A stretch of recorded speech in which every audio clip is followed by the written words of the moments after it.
सत साहिब सतगुरुदेव की जय। बंदी छोड़ कबीर साहिब जी की जय। बंदी छोड़ गरीबदास जी महाराज जी की जय। स्वामी राम देवानंद जी गुरु महाराज जी की जय हो। सर्व संतों की जय, सर्व भक्तों की जय, धर्मी पुरुषों की जय। श्री काशी धाम की जय, श्री सुडानी धाम की जय, श्री क्रोथा धाम की जय, श्री बरवाड़ा धाम की जय। सत साहिब कबीर दंडवतम गोविंद गुरु, बंदो अभिजन सोए, पहले बहे प्रणाम तिन, नमो जो आगे होए। कबीर गुरु को की जय दंडवत, कोटि कोटि प्रणाम, कीर्तन जाने भृंग को, यो गुरु कर है आप समान। कबीर सतगुरु के उपदेश का, सुनिया एक विचार, जय सतगुरु मिलते नहीं, जाते नरक द्वार। नरक द्वार में दूत सब, करते खेचा तान, उनसे कभू नहीं छूटता, फिरता चारों खाने। कबीर चार खानी में भरमता, कबहू न लगता पार, सो फेरा सब मिट गया, मेरे सतगुरु के उपकार। जय जय सतगुरु मेरे की, जय जय सतगुरु मेरे की, सदा साहिबी सुख से वसियो, अमरपुरी के डेरे की। जय जय सतगुरु मेरे की, जय जय सतगुरु मेरे की, सदा साहिबी सुख से वसियो, सतलोक के डेरे। निर्विकार निर्भय तू ही, और सकल वैमान। जी साधो और सकल वैमान, सब पर तेरी साहिबी, सब पर तेरी साहिबी, तुझ पर साहिब ना, निर्विकार निर्भय। परमपिता परमात्मा कबीर जी की प्यारी संगत को दास का आशीर्वाद है। परमात्मा आपकी लगन अटल लगावे, इस गंदे लोक का दुख आपको याद रहे, अपने घर जाने की तड़प आप में विशेष बढ़े। एक बात तो आपको याद बार बार दिलाता है दास, और आप भी महसूस करते हो, आपको पता है कि यहां ना रहेंगे ना कोई रहा है, तो फिर बीच का जो समय अपना है, मानव जीवन जो मिला है, ये भक्ति के लिए, मोक्ष के लिए, शुभ कर्म करने के लिए प्राप्त होता है। ये कितना समय है आपके पास? 10-12 साल तक तो अबोध बच्चा होता है, 15 तक, 16 तक, फिर जवानी का की मस्ती आ जाती है, शरीर स्वस्थ होता है, और फिर विवाह हो जाता है। विवाह के बाद परिवार की लगन लग जाती है, उसके पालन पोषण, उसके उससे निमटता है, इतना बूढ़ा हो जाता है, वृद्ध हो जाता है। वृद्ध अवस्था में कभी गोड्डों में दर्द, घुटने दुख है, कभी सिर में दर्द, कभी दांत उखड़ गए, आंखों से दिख नहीं रहा, कभी बीपी आई, कभी शुगर की बीमारी। तो इतनी परेशानी आ जाती है इसके ऊपर, जीना हराम हो जाता है। तो इस इतने से काम को आप देख लो, ये प्रोसेस है इसका। यदि मोक्ष नहीं हुआ, पूरा सतगुरु नहीं मिला, तो फिर अगले जन्म में क्या होगा? फिर पीछे तू पशुआ की जय गद्दा बैल बनाई, ये 56 भोग कहाँ मन बोरे, कि तक कुरली चलने जाएगी। ओहो। अब बच्चों, हम जिस सुख को सुख मानते हैं, हम चाहते हैं धन हो, मंत्री बने, मुख्यमंत्री बने, बस हमारी महिमा हो, यश हो। ये कहने से, सुनने से, कल्पना से कुछ नहीं होता। ये पिछले पूर्व जन्म के तप धर्म कर्मों से प्राप्ति होती है। इस जन्म में यदि शुभ शुभ कर्म नहीं किए, अच्छे कर्म नहीं किए, फिर वहीं के वहीं रह जाएंगे। यानी कोई शुभ कर्म बनेगा नहीं है, अगले जन्म में फिर कुत्ते की नहीं पाएगा, आज चाहे कोई किसी देश का राष्ट्रपति है। तो क्या बुरी बनेगी अपने साथ? देखो, हम धन चाहते हैं, निर्धन के मन में एक तड़प है कि धनवान सुखी। धनवान सोचता है राजा सुखी। अब आपको एक छोटा सा उदाहरण देता हूं। अब्राहिम सुल्तान अदम राजा भी था, धनी भी था, खूब पैसा था, 18 लाख घोड़े, तुरा, अनगिन खजाना, और बकवाद करने में कसर नहीं छोड़ रखी थी। 16,000 विवाह करा रखे थे।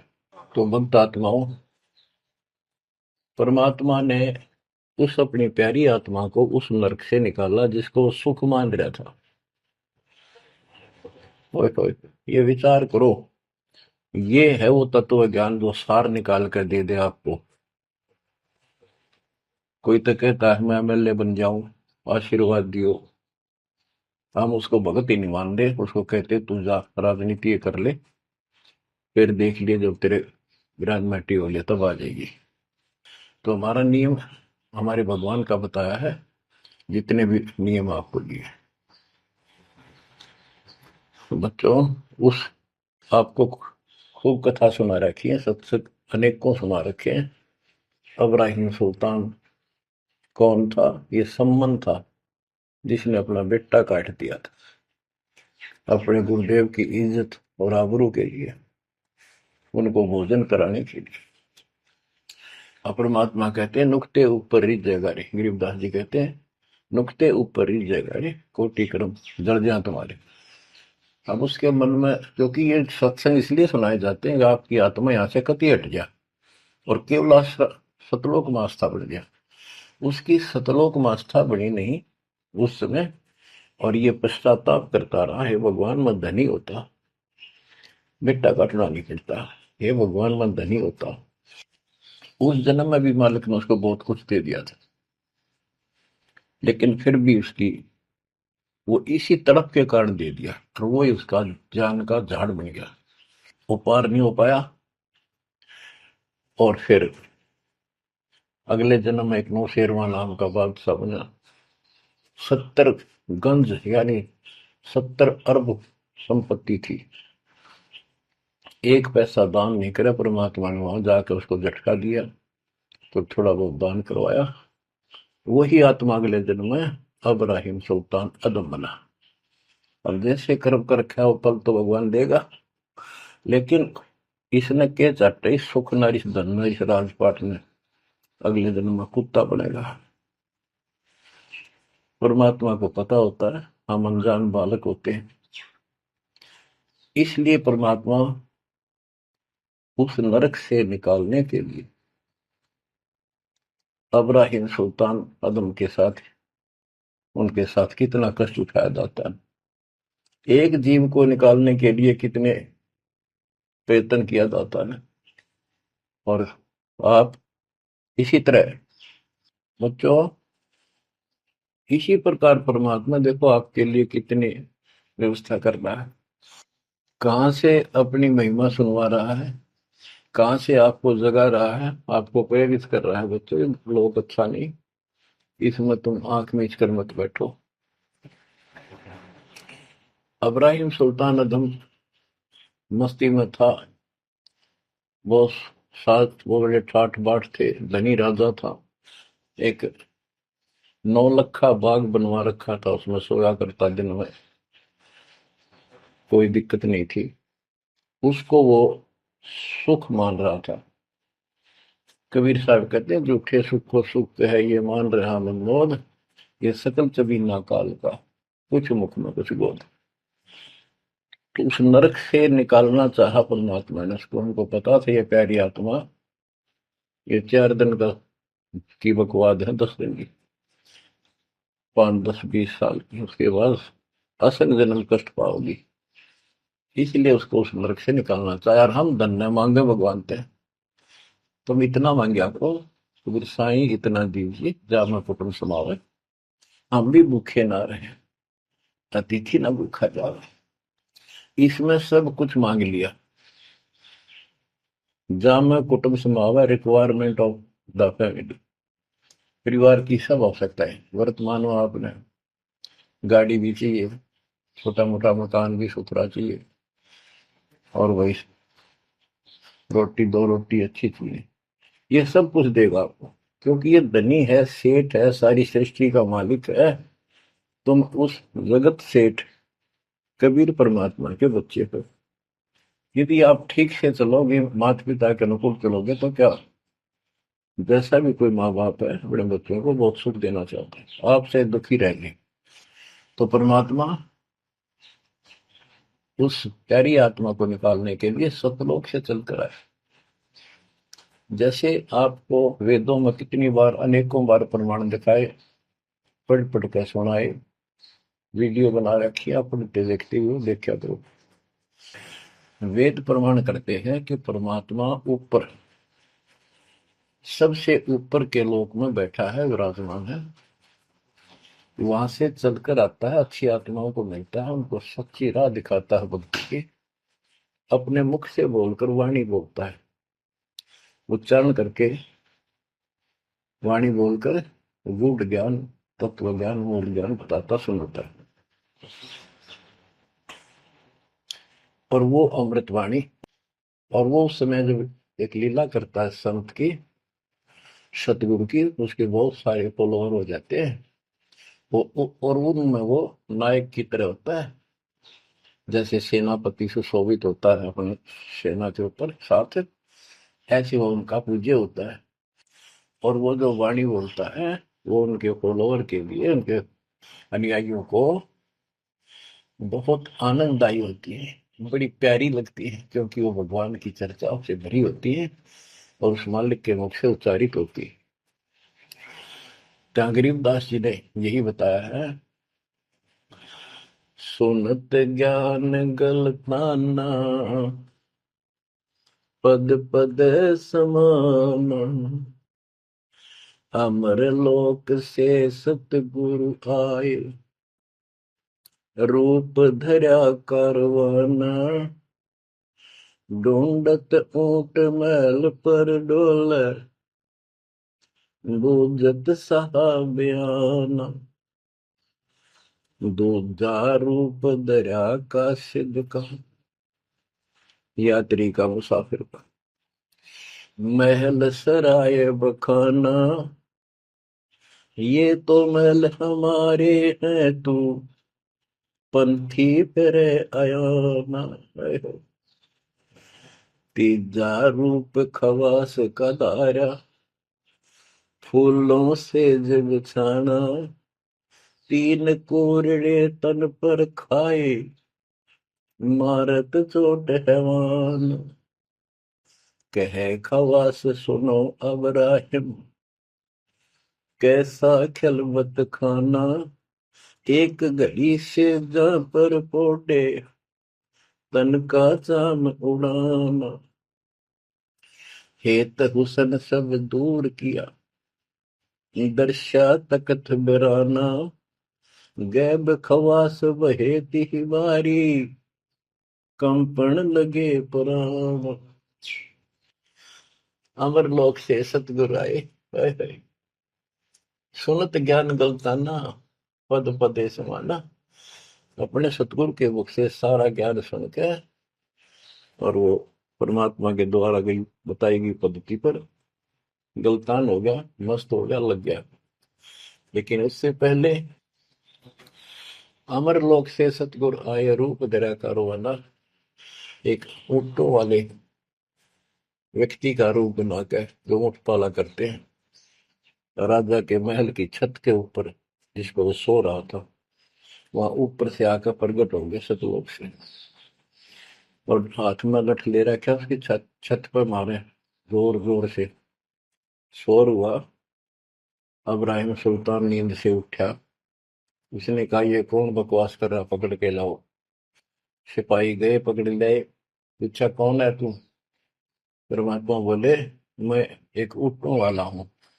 ये छत पे क्या कर रहा था? राजा, मेरा ऊँट खो गया, एक गुम हो गया, मैं उसने खोज रहा था, देखो आपकी छत पे पाया जाता है। अब राजा बोला, अरे भोले व्यक्ति, ये राजा का महल है, ऊँट पर कभी छत छत पर कभी ऊँट चढ़ सकता है? ये कभी नहीं हो सकता। अच्छा बोला। तो उससे पहले राजा ने कई महात्माओं को पकड़ पकड़ के जेल में डाल रखा था कि मुझे भगवान बताओ, दिखाओ। तब कबीर साहब ने कहा, जैसे छत पर ऊँट नहीं चढ़ सकता, ऐसे तेरी बकवादों से रब नहीं मिल सकता, खुदा नहीं मिल सकता। यूं कह के अंतर ध्यान हो गया। फिर कुछ दिन बाद आपको सारी कथा सुना रखी है, ये एक यात्री का रूप बनाकर आए। यात्री, सफर, मुसाफिर पैदल चला करते थे। रात हो जाती, किसी शहर में, सराय में, धर्मशाला में रुका करते थे। तो वहां राजा के महल में पहुंच गए। साथ में अपने कपड़े लत्ते ले रखे, जैसे उसमें यात्री चलना करते थे।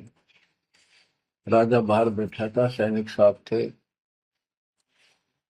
वहां जाकर बोला, अरे धर्मशाला वाले, सराय वाले, राजा की तरफ हाथ करके, मैंने रात काटनी है, मैं यात्री हूँ, मुसाफिर हूँ, और एक कमरा बता, उसका किराया बता दे। राजा बोला, अच्छे बोले आदमी, ये बोले मुसाफिर, तेरे को पता है ये तू कहाँ खड़ा है?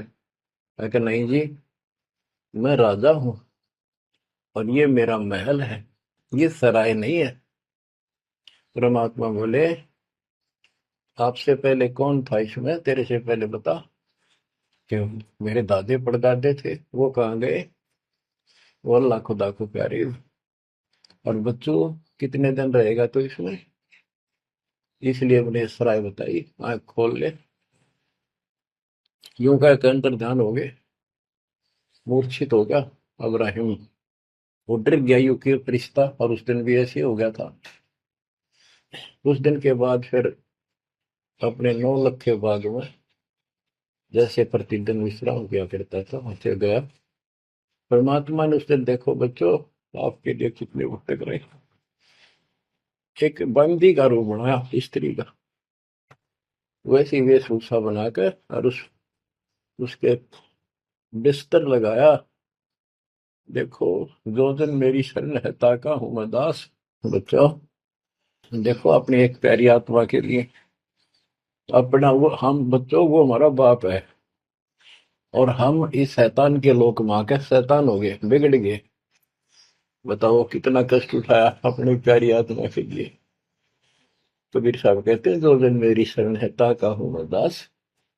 ये दास वहां गुलाम बने, एक बंदी का रूप बनाया, नौकरानी का, अपनी प्यारी आत्मा को इस काल के इस षड्यंत्र से निकालने के लिए।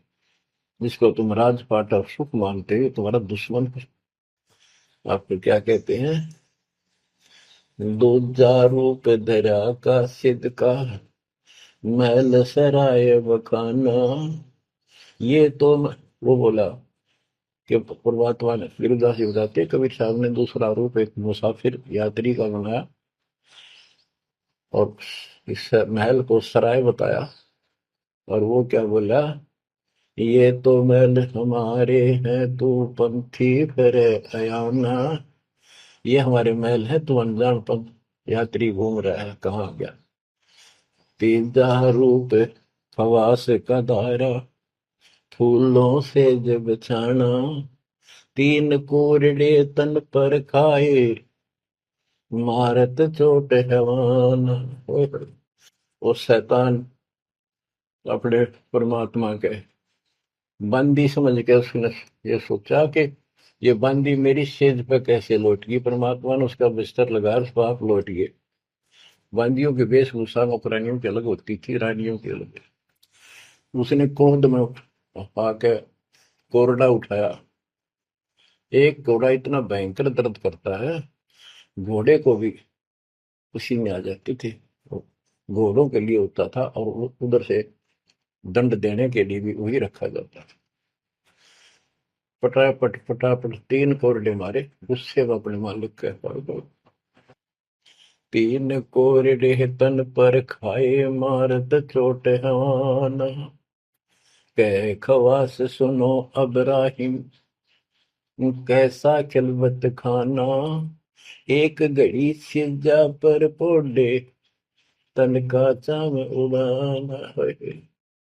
तीन जगह नहरे नहरे निशान होकर खाल उतर गई।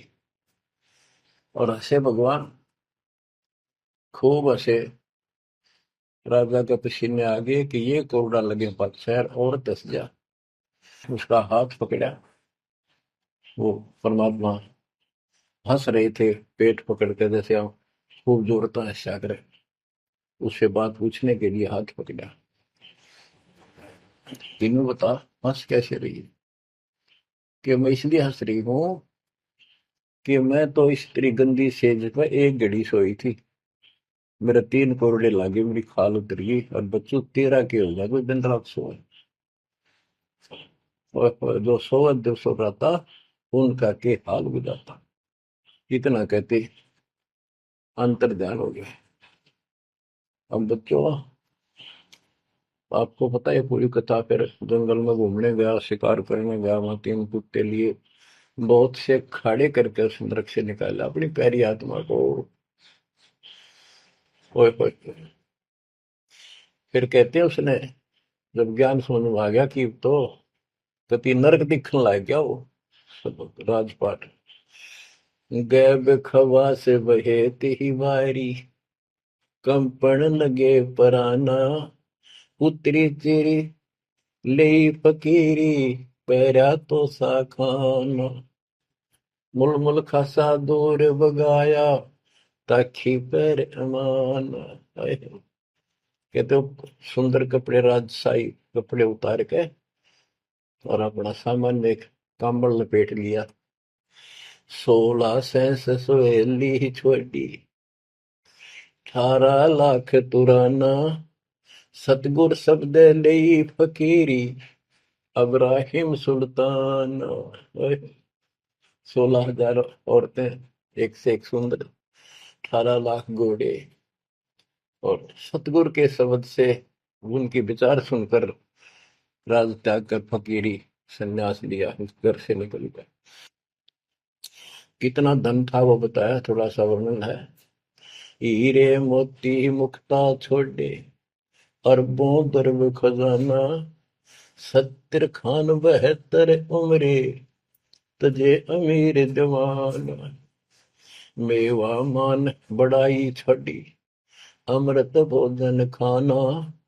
नंगे पैरों बहे पिया दे, बरकत छाड़े निशान।